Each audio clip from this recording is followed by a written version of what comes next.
واجي نوجد معكم هاد الفوغي نوار اولا الغابه السوداء. كتجي معلكه لذيذه بزاف، محبوبه ديال كلشي، ما كاينش اللي ما كتعجبوش. اول حاجه غادي نوجد الجنواز اللي غادي ندير فيها بيض وسنيده، قبيصه ديال الملح، وغنطلع هادشي مزيان حتى كيتضاعف الحجم ديالو. كنبدا نضيف الدقيق والكاكاو تدريجيا، واخر حاجه كنضيف القهوه، باش انا كتعجبني الفوغي نوار بنكهه ديال القهوه. جربوها بهذه الطريقه راه كتجي رائعه. كنديرها في مول اللي غادي يدخل الفران، وكندخل على درجه حراره 160 170 مده 10 دقائق فقط. كنخرجها كنخليها حتى كتبرد، وكنقطعها هنايا. كيبقى التقطيع على حسب واش عندكم بحال هاد المول، ولا تقطعوا على ثلاثه، كيبقى داكشي اختياري. كناخذ البودره ديال الكريم شونتي مع ياغورت ديال الفاني، كاس تاع الحليب بارد، وكنطلع الكريمه ديالي وكنديرها في بوش. طلعوها مزيان باش تجيكم الكريمه واقفه. كناخذ المول كنفرش ليه شي حاجه ضروري باش تجيكم سهله ملي تبغيو تجبدوها.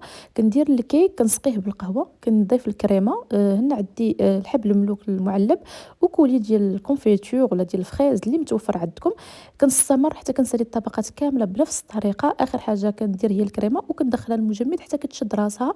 هاد المول هذا اللي كيعاوننا كيجيو هكا طبقات مقادين. كندهن الكيك ديالي بالكريمه، واخا يدهنوا عشوائيا ماشي ضروري، راه حيت التزيين هو اللي مهم. درت هكا ديكوراسيون من الفوق، ومن بعد كناخذ الشوكولات. الا بغيتو الطريقه ديال التحضير ديالو غادي ننزلها لكم في فيديو بوحدو. نتمنى الوصفه تكون نالت الاعجاب ديالكم. بالصحه والراحه، بسلام عليكم.